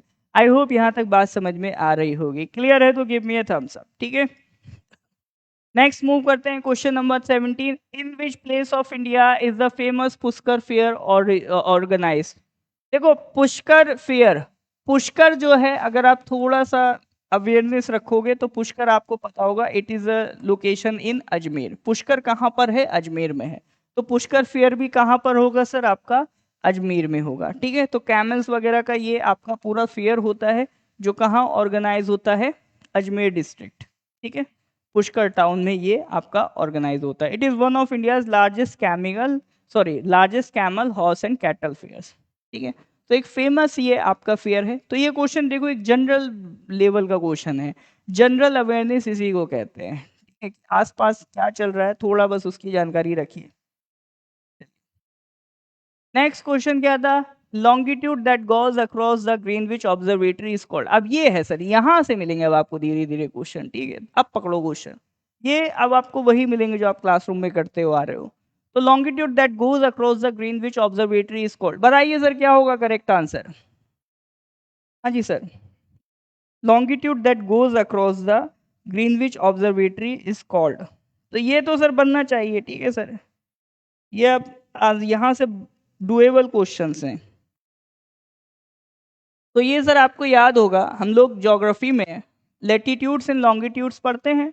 तो लेटीट्यूड्स एंड लॉन्गिट्यूड्स में जब हम लॉन्गिट्यूड्स पढ़ते हैं तो उसमें हम पढ़ते हैं sir 0 degree longitude. 0 degree longitude को हम लोग क्या कहते हैं? Prime meridian. लॉन्गिट्यूड को कहा जाता है मेरिडियंस, उनको मेरिडियंस भी कह देते हैं जो लॉन्गिट्यूडनल लाइंस होती हैं। और जो 0 डिग्री वाली लॉन्गिट्यूडनल लाइन होती है वो थोड़ा सा स्पेशल होती है, तो उसको क्या कहते हैं? The prime meridian. और ये प्राइम मेरिडियन कहाँ से पास होती है? ग्रीनविच एक जगह है वहां से पास होती है। ठीक है, इसीलिए इसको ग्रीनविच मेरिडियन भी कहा जाता है। ठीक है सर, तो ये आपका ग्रीनविच से पास होती है इसीलिए इसको ग्रीनविच मेरिडियन भी कहा जाता है। तो ये तो अगर सर थोड़ा बहुत भी कोई क्लास आ जाएगा उसको पता होता है, आसान सवाल था। Next question number 19, tropical cyclone in Australia is known as hurricane, typhoon, cyclone या विली विली। बताइए सर, ट्रॉपिकल साइक्लोन ऑस्ट्रेलिया में क्या कहलाता है? ऑस्ट्रेलिया में जो ट्रॉपिकल साइक्लोन है उसको क्या कहते हैं? बताइए sir. Hurricane, typhoon, cyclone, willy willy. देखो ये क्वेश्चन जब मैं आपका जो ज्योग्राफी पार्ट 1 है, वर्ल्ड ज्योग्राफी वाला सेक्शन एंड करता हूँ ना जहाँ पे, तो लास्ट में मैं साइक्लोन पढ़ाता हूँ। तो साइक्लोन में मैं आपको बताता हूँ कि अलग अलग रीजन्स में इसके नाम अलग अलग होते हैं। और मैं इसको इम्फेसाइज करके पढ़ाता हूँ कि सर जो ऑस्ट्रेलिया है इसमें जो साइक्लोन होता है उसको विली विली कहते हैं, कहीं टाइफून कहते हैं, कहीं हरिकेन कहते हैं। तो टाइफून हरिकेन से आप समझ जाओगे कि ये एक तरीके का साइक्लोन की बात हो रही है, लेकिन विली विली से नहीं समझ में आता विली विली है क्या। तो मैं हमेशा उस पॉइंट को एम्फेसाइज करता आ रहा हूँ, ठीक है। और मैं कुछ सवाल ऐसे लेके चलता हूँ जो प्रीवियस ईयर में नहीं पूछे गए हैं बट नेक्स्ट ईयर के लिए पोटेंशियल होते हैं, ठीक है। तो उसी तरह का ये आपका क्वेश्चन है। तो ये अपन क्लास में ऑलरेडी पढ़ चुके हैं। तो correct answer will be willy willy, ठीक है। Correct answer will be willy willy, ठीक है। Tropical cyclone in Australia is known as willy willy. Dear, आपका जो जीके वाला सब्जेक्ट है, तो जीके वाला सब्जेक्ट में आपका एक बहुत बड़ा रोल प्ले करता है, ठीक है। जैसे मैथ्स और रीजनिंग तो आप मान के चलो पूरा अरुणाचल अमरजीत सर से ही पढ़ रहा है, ठीक है। तो उसमें तो सब अब बराबर हैं, तो वहाँ तो कंपटीशन ही खत्म, सब लेवल में आ गए। अब जो डिफरेंस आता है वो जीके से आ रहा है। इंग्लिश भी अपना स्टूडेंट कर ही लेता है। जीके से डिफरेंस कैसे आ रहा है कि एक कॉन्फ्लिक्ट ऑफ इंटरेस्ट आ जाता है कि सर हम तो ह्यूमैनिटीज बैकग्राउंड के हैं, हमारे लिए जीके क्या बड़ी चीज़ है। आप जो ह्यूमैनिटीज बैकग्राउंड में पढ़ते हैं वो कंसेप्चुअल पार्ट होता है। यहाँ आप देखो कुछ कभी इधर का सवाल कभी इधर का सवाल, तो बहुत इस तरह की रैंडमाइज चीज़ें पूछता है। तो इसीलिए आपका जो जीके वाला पार्ट है वो एक बहुत डिसाइडिंग फैक्टर, बहुत डिसाइडिंग रोल प्ले करता है आपके एग्जामिनेशन में, आपके रैंक्स में। लास्ट ईयर बहुत सारे स्टूडेंट्स हैं जीके की वजह से रह गए हैं, मैथ्स रीजनिंग में तो स्कोर कर ही रहे हैं, तो वो इस बार अच्छे से जीके को परफॉर्म करेंगे, इनका निकल जाएगा। तो इसीलिए आप लोगों का जीके में कोई प्रॉब्लम ना हो। तो कई बार ऐसा होता है कि सर कितना पढ़ाई करेगा, तो मैं इसीलिए हम एक नॉर्थ ईस्ट पीएससी एक चीज़ प्रोवाइड कर रहा है कि जीके का आप लाइव कोर्स ना ज्वाइन करके रिकॉर्डिंग भी ले सकते हैं। तो रिकॉर्डेड आपको 1000 रुपये में अवेलेबल हो जाएगा। 1000 रुपये में आप जो भी मैथ्स रीजनिंग कर रहे हैं, मैथ्स रीजनिंग के साथ साथ जी के रिकॉर्डिंग कर लो। तो आपका जो बेसिक जी के वाला पार्ट है कि एग्जाम में जो डुएबल क्वेश्चन हैं जो सबसे ही बनेंगे वो आपसे भी बनने चाहिए, उसको इंश्योर करना है। तो इतने कोर्स में आपकी वो चीज़ें इंश्योर कर सकते हो, इन केस अगर आपके लिए लाइव क्लासेस वगैरह पॉसिबल नहीं है तो, ठीक है। तो अगर इसके रिगार्डिंग आपको जानकारी चाहिए तो ये आपका कॉन्टैक्ट नंबर है नॉर्थ ईस्ट पीएससी का, इस पर आप कॉल या व्हाट्सएप करके आगे की जानकारी ले सकते हैं, ठीक है सर। चलिए सर, तो that is regarding the GK part. Next move करते हैं नेक्स्ट क्वेश्चन की तरफ। तो ये विली विली तो हो गया sir. Next question, question number 20 क्या कह रहा है sir? The yellow revolution in India is primarily associated with the increase production of which of the following. Yellow revolution पे पूछ लिया सर सवाल, हम लोग पढ़ते हैं सर, याद करो एग्रीकल्चर जब पार्ट आता है ना, अपन क्या पढ़ते हैं सर, ग्रीन रेवोल्यूशन जब मैं पढ़ाता हूँ बता देता हूँ कि देखो ग्रीन रेवोल्यूशन से ही मिलता जुलता कुछ भी बढ़ा, मिल्क प्रोडक्शन बढ़ा वाइट रेवोल्यूशन, ठीक है, फिश प्रोडक्शन बढ़ा ब्लू रेवोल्यूशन। तो इसी तरह से और भी कौन कौन से रेवोल्यूशन हैं उनके बारे में पूरी हम लिस्ट पढ़ते हैं, वहीं से ये सवाल है। तो ये येलो रेवोल्यूशन किससे रिलेटेड है? ज्योग्राफी का है। जो भी डुएबल सवाल हैं तो वो अपने नोट्स में सब आराम से कवर हो रहे हैं, ठीक है। और जो डुएबल नहीं है वो कहीं भी नहीं मिलेंगे, ठीक है, वो है ही नॉन डुएबल। चलिए, correct answer will B yellow revolution. किससे रिलेटेड है? ऑयल सीड से रिलेटेड है। दूसरा एक बात मैं और आपको बताऊंगा, जैसे जनरली हम लोग ये तो जानते हैं कि सर ज्यादातर लोग ये जानते हैं कि इंडिया में father of green revolution MS. Swaminathan को कहा जाता है। नहीं जानते तो अब जान लो। कुछ लोग और जानते हैं कि आपका फादर ऑफ व्हाइट रेवोल्यूशन जो मिल्क प्रोडक्शन बढ़ा था, फादर ऑफ व्हाइट रेवोल्यूशन किसको कहा जाता है? वर्गीज कुरियन जी को कहा जाता है।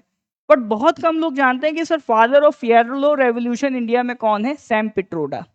Sam Pitroda is the father of yellow revolution in India. तो यहाँ पर चूंकि येलो रेवोल्यूशन की बात आई थी, मतलब ऑयल सीड्स का जो हमने डोमेस्टिक प्रोडक्शन बढ़ाया, सेल्फ रिलायंस बढ़ाया, तो उसमें यहाँ पर उससे रिलेटेड एक और फैक्ट हमने डिस्कस कर लिया कि इनकेस मान लो अगली बार यही आपसे पूछ ले तो पता होना चाहिए, ठीक है सर।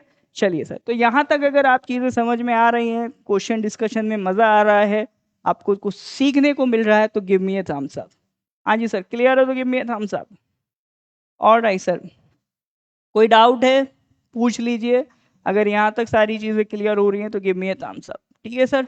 चलिए सर, तो ये हो गया नेक्स्ट क्वेश्चन।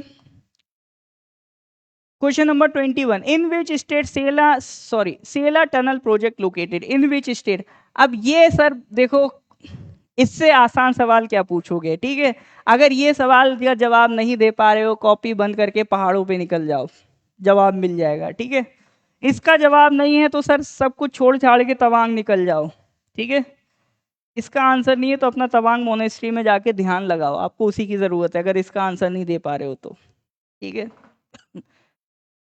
तो इसका आंसर मेरे को सबसे चाहिए, जल्दी से बताओ सर, ठीक है। जिसको लग रहा था यार अभी तक एक भी सवाल नहीं सॉल्व हुआ, तो एग्जामिनर ने तरस खा के इसको डाल दिया कि चलो तुम इसको तो कर ही लो, इससे आसान मैं क्या बनाऊं। बताओ सर, आंसर नहीं आ रहे हैं मेरे पास अभी तक, जल्दी बताओ इसका करेक्ट आंसर क्या होगा।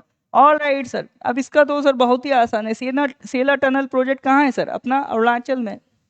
तो जो तवांग वाला रीजन है वहां मैं 3 पास तो वैसे ही आपको लिखाता हूँ, बमला, बोमडिला, सेला पास, ठीक है। तवांग वाले रीजन की बात हो रही है, तो ये सेला टनल बेसिकली ये जो आपका तवांग से तेजपुर वाला रीजन है, ठीक है, ये आप देखोगे तवांग से तेजपुर वाला रीजन इसको कनेक्ट करेगा और इनके बीच की डिस्टेंस को रिड्यूस करेगा, ठीक है। चलिए सर, तो that is regarding the Sela tunnel project. Next question, question number 22, who was the founder of Chola dynasty. अब ये आ गया सर हिस्ट्री का सवाल। तो देख लो हिस्ट्री का वेटेज कितना होता है, जब मैं क्लासेस पढ़ाता हूँ तो बहुत सारे डाउट्स आते हैं, सर इसमें ये क्या होगा वो क्या होगा, मैं यही बोलता हूँ ऐसे छोटे मोटे सवाल आ रहे हैं। चोला डायनेस्टी का फाउंडर कौन था। तो हर एक डायनेस्टी में मैं दो चीज़ें बोलता हूँ, दो चीज़ें पकड़ के रखो, आपके एग्जाम में वो ज़्यादा पूछता है। एक तो उस डायनेस्टी से रिलेटेड इंपॉर्टेंट राजा और इम्पोर्टेंट उनकी कैपिटल्स, ठीक है, इनसे आज सवाल आने के चांसेस ज़्यादा रहते हैं। बताओ सर इसका करेक्ट आंसर क्या होगा। हाँ देखो, जो भी नागालैंड बोल रहा है वो तवांग चला जाए, ठीक। और क्या बोलूँ मैं, ठीक है, बाकी शब्द नहीं है मेरे पास बोलने के लिए। हाँ बताओ sir, who was the founder of the Chola dynasty. So the correct answer is Vijayalaya, ठीक है। चोलास बहुत टाइम में रिफ्लेक्ट होते रहे, जब एंशियंट हिस्ट्री खत्म होता तब भी हम देखते हैं, मिडीवल में भी देखते हैं।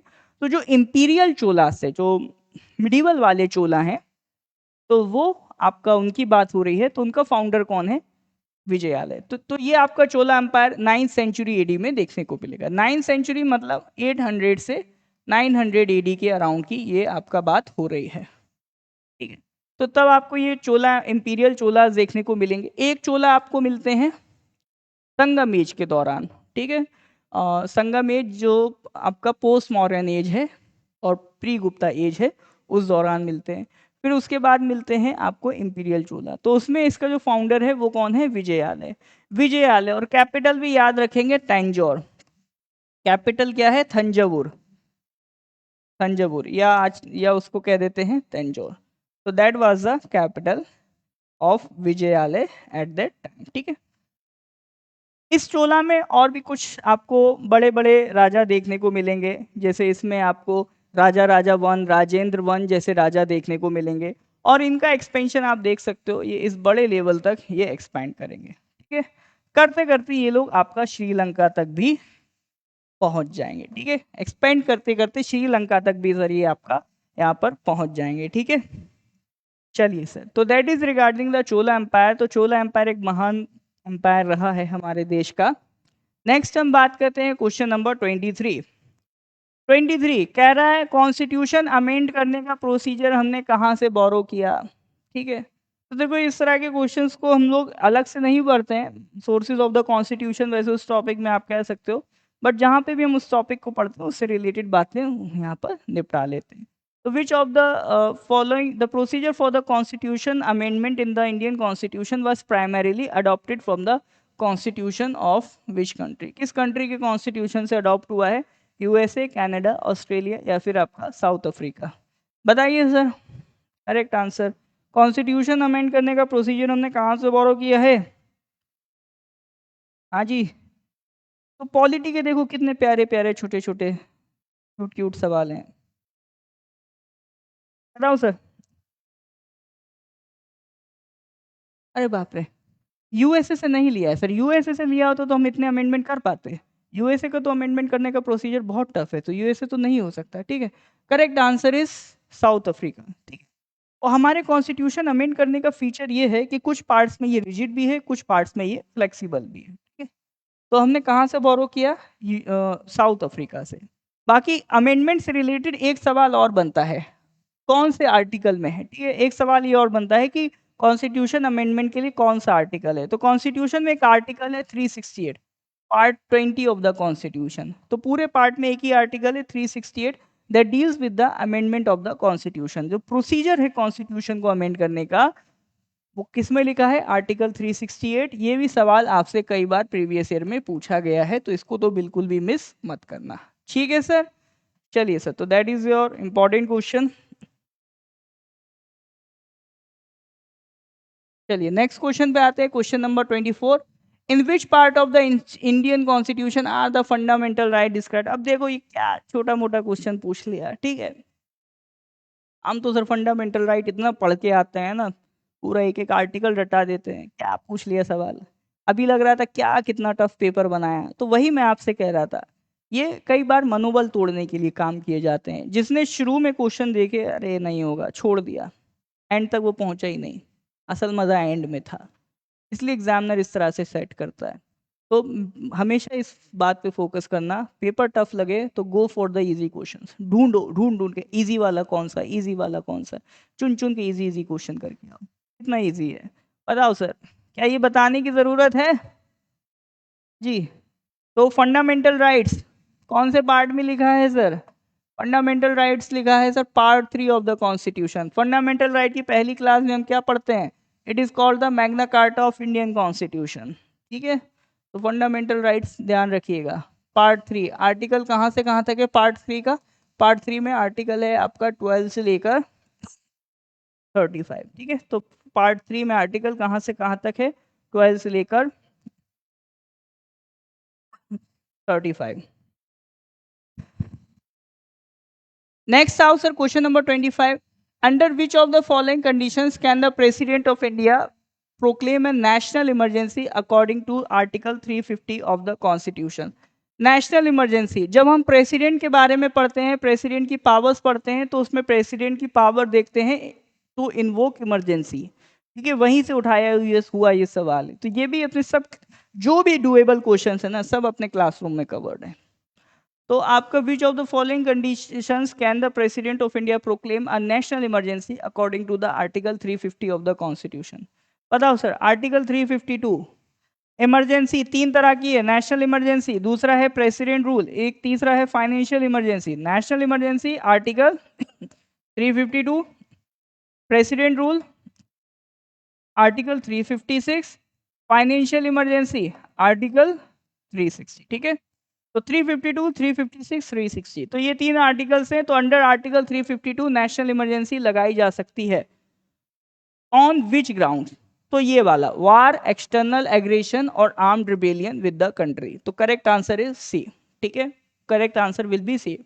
तो पहले सर ऐसा होता था कि आपका वर्ड था इंटरनल डिस्टर्बेंस, जैसे आज के टाइम में वर्ड क्या देखने को मिल रहा है, आर्म्ड रेबेलियन, पहले वर्ड था इंटरनल डिस्टर्बेंस। फिर इस वर्ड को रिप्लेस कर दिया गया था 44th अमेंडमेंट 1978, उससे ये जो इंटरनल डिस्टर्बेंस वर्ड है ये क्या बन गया, आर्म्ड रेबेलियन। ठीक है, क्योंकि इंटरनल डिस्टर्बेंस जो वर्ड है बहुत वेग वर्ड है। इंटरनल डिस्टर्बेंस तो सर कुछ भी हो सकता है ना, मान लो कल हमारे घर के बाहर चार लोग लड़ाई लड़ रहे हैं, वो भी इंटरनल डिस्टर्बेंस है। घर में लोग लड़ाई लड़ रहे हैं, वो भी इंटरनल डिस्टर्बेंस है। तो इंटरनल डिस्टर्बेंस को तो मिस इंटरप्रेट किया जा सकता है, और किया गया था। इसी वजह से बाद में जो गवर्नमेंट बनी उसने 44th अमेंडमेंट 1978 से इंटरनल डिस्टर्बेंस हटा के वर्ड लगा दिया आर्म्ड रिबेलियन। यानी कभी ऐसा हो लोग हथियार उठा के घर से बाहर निकल रहे हैं, तब सिचुएशन खराब मानी जाएगी। ठीक है सर, ऑल राइट। तो दीज आर द 25 क्वेश्चन। तो आप खुद एनालाइज करो कि कितना पेपर टफ है, कितना पेपर आसान है। एक्सैक्ट मैं आपको बताऊंगा 60% पेपर आसान है, 40% में 20% करीब मॉडरेट है, 5 to 10% मान के चलो टफ है। लेकिन क्वेश्चन इस तरह से डिज़ाइन होते हैं, बीच में जब हमारा पीक चल रहा होता है फोकस का, तब हमें टफ क्वेश्चन दिखाए जाते हैं एग्जाम में, लगता है पेपर टफ है। तो आसपास के आजू बाजू ओवरऑल क्वेश्चंस कलेक्ट करोगे, you will find paper not so tough. इसको बस रिक्वायरमेंट होती है एक बेसिक स्ट्रैटेजी की, बेसिक गाइडेंस की। दो चीज़ें हैं, अपना नोट्स अच्छे से करिए, दूसरा प्रैक्टिस अच्छे से करिए। तो ये तो सर अपना जीके का क्लास चल रहा है, रीजनिंग अभी 8 बजे अशोक सर लेंगे, बाकी 3 PM पे आपका गौरव सर अरुणाचल टाइम्स का क्लास ले रहे हैं। ठीक है, तो ये सारी चीज़ें आपको अवेलेबल कराई जा रही हैं, और भी very much to go. Constable में हमने देखा 12-12 घंटे क्लास हमने कराई है, आगे और भी आपकी क्लासेस आएंगे, प्रैक्टिस क्लासेस नहीं रुकने वाली हैं। इसको हम कंटिन्यू करेंगे। और आपकी प्रैक्टिस क्लास डिस्टर्ब ना हो कि ये ग्रुप ज्वाइन कर लो, वो ग्रुप ज्वाइन कर लो, तो वो आपकी कन्फ्यूज़न खत्म हो, इसीलिए एक पूरा नॉर्थ ईस्ट पीएससी का डिजिटल लाइब्रेरी बना दिया गया है। ये व्हाट्सएप कम्युनिटी है, इसको क्यूआर कोड से स्कैन कर लीजिए या डिस्क्रिप्शन में भी लिंक से ज्वाइन कर सकते हैं। तो यहाँ से अगर आप ज्वाइन कर लेंगे तो जितना भी हमारा फ्री क्लासेस हैं, स्टडी मटेरियल्स है, उसका जो शेड्यूल है, कई बार डाउट होता है पता नहीं चल रहा कब कौन सी क्लास हो रही है, तो ये सारी चीज़ें आपको इस कम्युनिटी पे प्रोवाइड कर दी जाएंगी। ठीक है सर, तो कोई भी चीज़ आपका मिस ना हो उसके लिए हर एक व्यवस्था नॉर्थ ईस्ट पीएससी कर रहा है। एंड लास्ट मैं बात करना चाहूँगा टेस्ट सीरीज़ की रिगार्डिंग। तो सर आपका जो एक डेडिकेटेड टेस्ट सीरीज़ है, एपीएसएसबी की biggest test series in Arunachal, 4000 questions cover करती है, आपके चारों सब्जेक्ट को कॉम्प्रिहेंसिवली कवर करती है विद वीडियो सॉल्यूशंस। तो ओरिजिनल आपका इसका फी 2000 था, अभी रिड्यूस हो गया 1000 में अवेलेबल है, आप इसको ज्वाइन कर सकते हो। आप खुद इमेजिन करो अगर 4000 क्वेश्चंस आप प्रैक्टिस करके जा रहे हो, what will be your result in the exam. इसी के रिगार्डिंग ये चीज़ों को आपका अफोर्डेबल बना के प्रोवाइड किया जा रहा है ताकि आपके एग्ज़ाम में जितना पॉसिबल हो सके इन नॉर्थ ईस्ट पीएससी आपको प्रोवाइड कर सके। तो डियर, अगर यहाँ तक आपको लेक्चर अच्छा लगा हो, अगर आपको कुछ सीखने को मिला हो, ठीक है, बाकी इसका पीडीएफ भी मैं आपके ग्रुप में शेयर कर दूंगा, प्रीवियस ईयर क्वेश्चन से देख लीजिएगा। तो अगर आपको यहाँ से कुछ सीखने को मिल रहा हो तो प्लीज़ वीडियो को लाइक ज़रूर कर दीजिए, अपने कलीग्स के साथ इसको शेयर ज़रूर कर दीजिए। ठीक है सर, चलिए फिर मिलेंगे अगली क्लास में। Thank you dear, thank you. Link आपका डिस्क्रिप्शन में मिल जाएगा, ठीक है, लिंक डिस्क्रिप्शन में मिल जाएगा, अदरवाइज ये क्यूआर कोड को भी स्कैन करके कर सकते हो। ठीक है सर, चलिए सर, ऑल राइट, ठीक है सर, फिर मिलते हैं नेक्स्ट क्लास में। Thank you very much, have a nice day.